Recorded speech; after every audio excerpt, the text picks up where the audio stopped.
Hi, I'm Richard at Halo. Today we're going to have a look at removing the axle, bearings and axle exchange on the Halo track hub. So the tools you'll need to do this job are two 15mm cone spanners, two 15mm regular spanners, a hammer, a bearing punch or equivalent, and a set of internal circlip pliers. Okay, so to begin we're going to remove the wheel nuts.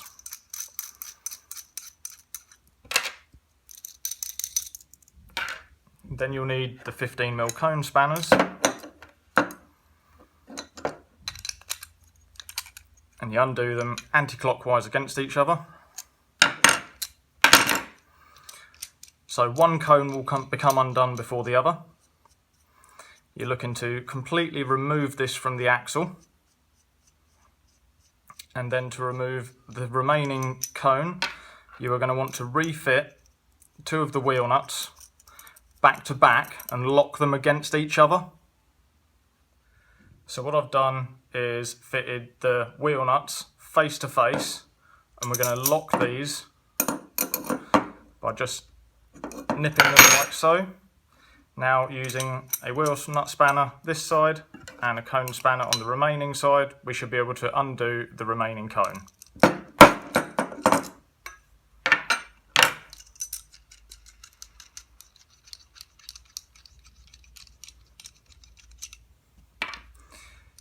You will then need to unlock the remaining cones against each other and remove those from the axle for the next stage. Okay, so next we need to remove the safety retaining circlips that hold the bearings into the hub shell as a last resort.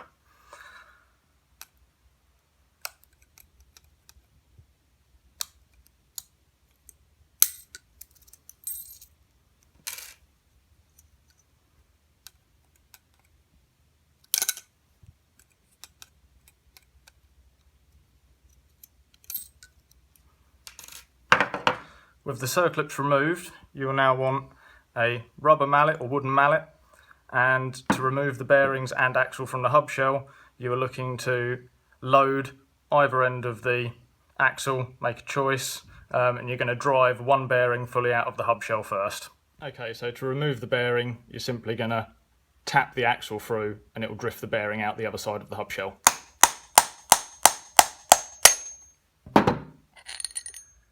So once you've got the hub shell stripped like this, you obviously have the ability to do a bearing exchange, an axle exchange, of which the axle exchange could be to go from a 120mm space to a 130mm spaced axle kit.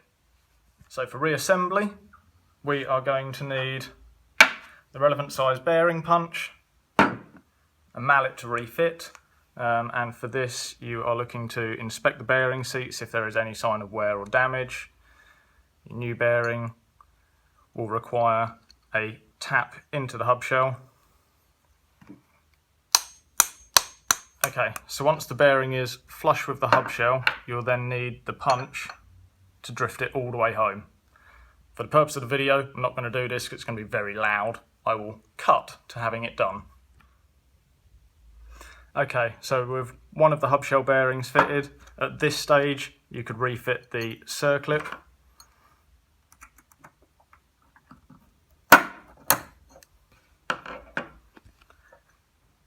And now you can reinstall the axle.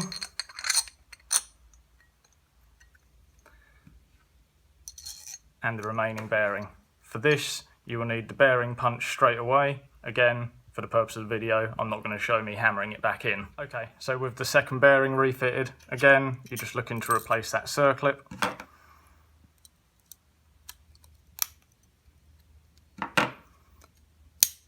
And it will click, so you know when it's all the way home. From this stage, it's going to be a case of the cones threading back onto the axle. Okay, so with the cones hand tight, you'll want to take cone spanners and just make sure that it is nice and tightly nipped back up together again.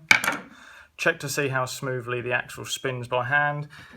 It may be required that a light tap